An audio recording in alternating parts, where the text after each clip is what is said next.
Meu amigo e amiga, o combate ideológico aqui no nosso país, ele está chegando num nível em que nós não podemos mais fingir que coisas muito graves estão acontecendo aqui no Brasil. Como, por exemplo, a extrema-direita em instituições tradicionais, seculares, como a Igreja Católica aqui no Brasil. Eu vou mostrar aqui para vocês hoje um bispo bolsonarista fazendo sermão, reproduzindo uma série de mentiras, de insanidades, de coisas fora do contexto. É uma coisa lamentável, né? Mas ainda bem que nós que vivemos aqui no mundo real, no mundo concreto, estamos em sintonia com algumas coisas que estão sendo feitas lá no Supremo Tribunal Federal, como a mais recente pancada que o inelegível e uma parcela da Sorcrim levou agora, tendo mais uma negativa, não só do ministro Alexandre de Moraes, mas da primeira turma do Supremo Tribunal Federal, que já está percebendo aquilo que nós já estamos comentando aqui já há algum tempo, que essas figuras dessa Sorcrim, como eles são totalmente covardes, eles estão planejando uma fuga. Isso está presente no despacho que eu vou mostrar aqui para vocês. Pois bem, vou conversar com vocês sobre essas histórias todas, vou mostrar aqui algumas cenas, mas antes de mais nada, é sempre muito importante convidar você que está chegando agora ao nosso portal, ainda não nos conhecia, para que, em primeiro lugar, você se inscreva aqui conosco, que conheça também os nossos outros vídeos e que você venha participar aqui das nossas atividades, nosso chat, mande seu comentário precioso, seu joinha e, se puder, venha também para o nosso clube de membros, tá legal? Você que é muito bem-vindo e muito bem-vinda.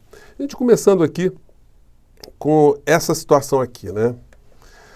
Moraes prevalece e STF nega pedido de Bolsonaro para recuperar o passaporte. Segundo o ministro, o desenrolar dos fatos já demonstrou a possibilidade de tentativa de evasão dos investigados, ou seja, tentativa de fuga. Gente, eu estou falando isso aqui com vocês.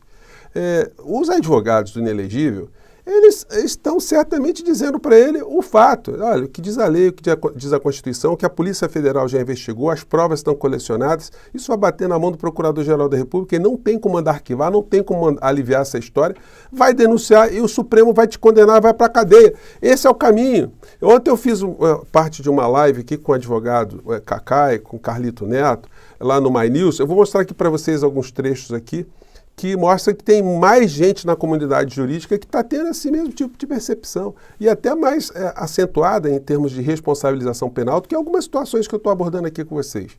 Primeira turma do STF nega recursos e mantém retenção de passaporte de Bolsonaro e proibição de contato com outros investigados.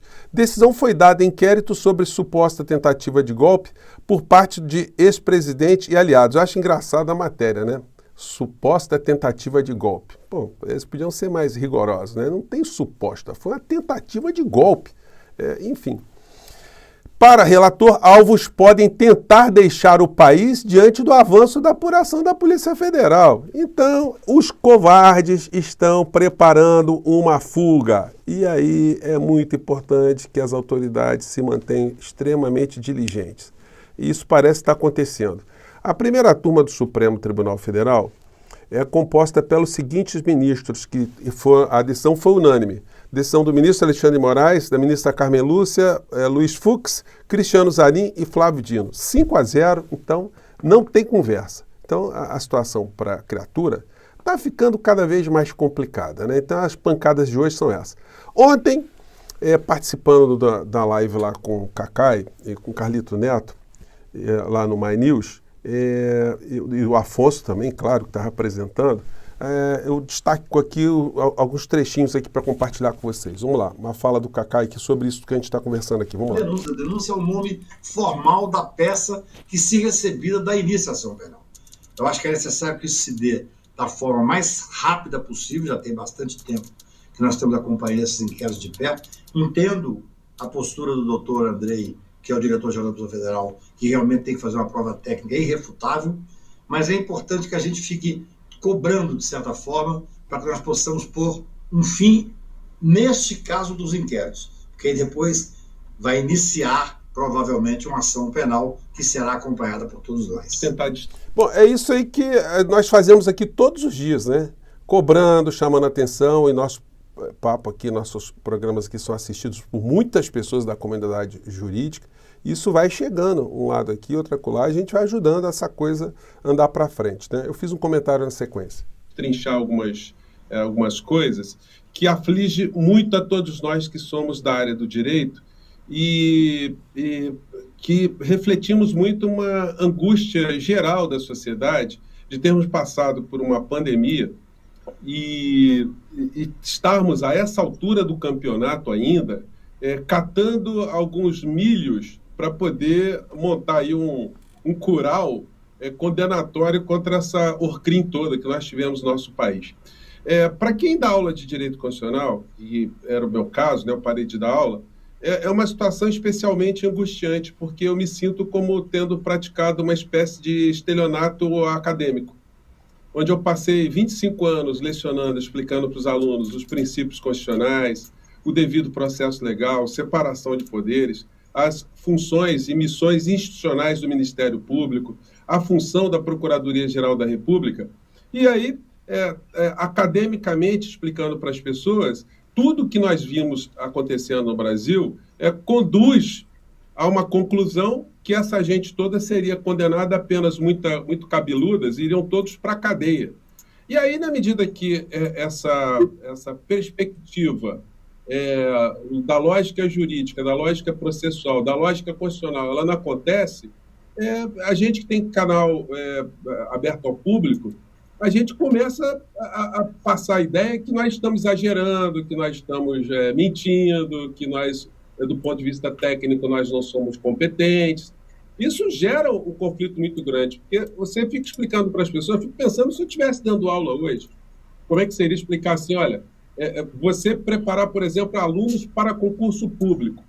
Aí, como é que fica a cabeça do cara? Você explica para ele, olha, a Constituição é assim, a instituição tem que funcionar assado, mas existe uma coisa obscura que faz com que o comportamento de alguns agentes políticos ele não seja cumprido com o acobertamento da grande mídia, dos grandes meios de comunicação. Gente, e tem outra coisa também, né? Alguns de vocês sabem, eu trabalhei para o Ministério Público do Rio de Janeiro quase 14 anos, fazendo os programas, coordenando os programas de TV do Ministério Público do Estado do Rio de Janeiro, na TV Justiça, em Brasília. E eu passei 15 anos convivendo com pessoas do Ministério Público do Rio de Janeiro e de todas as partes do Brasil, da Procuradoria-Geral da República. Então, foi espantoso tudo aquilo que eu vi e eu observei durante o governo, se é que a gente pode chamar assim, né? O governo Bolsonaro, que fez a Procuradoria-Geral da República e os ministérios públicos, que ficaram bastante contaminados com o negacionismo jurídico, como outras áreas importantes também no nosso país ficaram atingidas por outros tipos de negacionismos, negacionismo científico, como foi o caso na área da saúde com o Conselho Federal de Medicina, no direito com a Ordem dos Advogados do Brasil e outras instituições. Ficou uma contaminação que a gente vai demorar um tempo para reverter com a verdade, com o conhecimento, com a paciência, enfim, com a civilização, né? Em dado momento eu lembrei isso aqui também, que é um fato que os meios de comunicação não estão abordando hoje, mas aqui no nosso portal a gente faz questão de abordar. Vamos colocar aqui. É concorrente com a União, e a União não pode proibir as administrações municipais e estaduais de estabelecerem protocolos para cuidar da população, que se dependesse do Bolsonaro e do Malafaia, o seu mentor espiritual, intelectual, conjugal, político e constitucional, não teria se fechado absolutamente nada no Brasil e nós teríamos ultrapassado o número de mortos que os Estados Unidos teve, que também teve essa pitada de negacionismo. Então, uma coisa que a gente não pode esquecer, a gente tem cobrado do senhor Paulo Gonet. Senhor Paulo Gonet, olha só, o que aconteceu com esses mortos todos aí? O senhor não viu, não? O senhor não perdeu ninguém na família, não? O senhor não perdeu nenhum amigo? Isso é indiferente? O que aconteceu aqui? Por que isso é tão grave? Isso é vital hoje. Porque nós estamos num processo eleitoral que tem um bando de vigaristas que está se elegendo usando a plataforma, a mesma plataforma negacionista que foi utilizada aqui no Brasil. Então, a gente está vendo ali a disputa em Curitiba, que talvez ganhe a bolsonarista lá, a jornalista bolsonarista, que já disse que quem vai ser a secretária da saúde dela é a capitã Cloroquina. Então, gente, quando eu participo desses encontros, isso é legal, que isso vai repercutindo cada vez mais para os outros ambientes, né? Então, essa é a nossa missão. Isso que eu estou falando para vocês hoje, o Inelegível publicou nas redes dele aqui uma campanha eleitoral contra o prefeito atual de Santos, porque ele foi uma pessoa que respeitou os protocolos. Vou pegar só um trechinho aqui, vamos lá. Vamos ver se vai. O atual prefeito de Santos mandou fechar as praias. Você via surfistas sendo caçados. O atual prefeito de Santos tem que pegar a eleição agora. Pelo amor de Deus! O atual prefeito de Santos fez essa barbaridade com o povo. Botou seu guarda municipal para prender o pessoal em casa. E esse cara vai disputar a reeleição agora, meu Deus do céu! Então, gente, essa é uma parte, né, desses embates que a gente tem com esses criminosos todos. Mas aí o criminoso mor da nação, para legitimar toda a sua covardia, o seu crime contra a democracia, a nossa sanidade física e mental, ele colocou aqui uma fala do Dom Aldair José Guimarães, um bispo de ultra-extrema direita, que fala coisas como essa aqui, né? Gente, é um negócio lamentável. Eu vou compartilhar só um trechinho com vocês. Vamos lá. Misericórdia do Brasil. Uma crise econômica que está entrando e vai ser avassaladora. Está entrando a crise econômica, seu bispo? Avassaladora? Qual é a base de dados do senhor para estar falando isso? Porque quando o ímpio governa, o povo geme. Então nós vamos ter uma crise econômica porque o ímpio está governando. Ímpio, na linguagem bíblica, quer dizer aquele que vive no pecado, aquele que vive contrariamente aos mandamentos de Deus. Por que o senhor não diz que o presidente do nosso país é uma pessoa assim? O senhor está dando essa indiretazinha assim, bem subliminar. A coisa vergonhosa e patife. Olha, quando o discurso é meramente religioso, eu não discuto religião. Cada um tem a sua, cada um tem a sua filosofia, sua teologia, tem seus estudos. Mas quando uma pessoa, com esse tipo de veste, né, interpretando ali, ou incorporando uma autoridade de uma religião, entra no discurso político, aí tem que tomar paulada. Aí não estou falando com o bispo, não. Estou falando com o elemento, com o bolsonarista. Então vocês me desculpem a veemência, mas não dá para aceitar esse tipo de discurso e fingir que é uma coisa absolutamente isenta e idônea, né? Vamos lá. E nós estamos sendo governados por ímpios. Aí o cara fala isso num sermão e vai vazando pelas redes, né? E o Bolsonaro publica isso nas redes, então milhões de pessoas ficam tendo essa impressão que uma autoridade da Igreja Católica está dizendo que nós estamos sendo governados por um bando de pessoas contrárias a Deus. Pecadores, né? Demônios, no português, claro, né? Nós somos um país mergulhado numa ditadura, onde não se tem mais liberdade, onde nós temos milhares de pessoas sofrendo com processo sem direito do contraditório. É mesmo, né? Não tem direito contraditório. Qual a base do senhor para estar falando isso, né? O senhor é jurista também?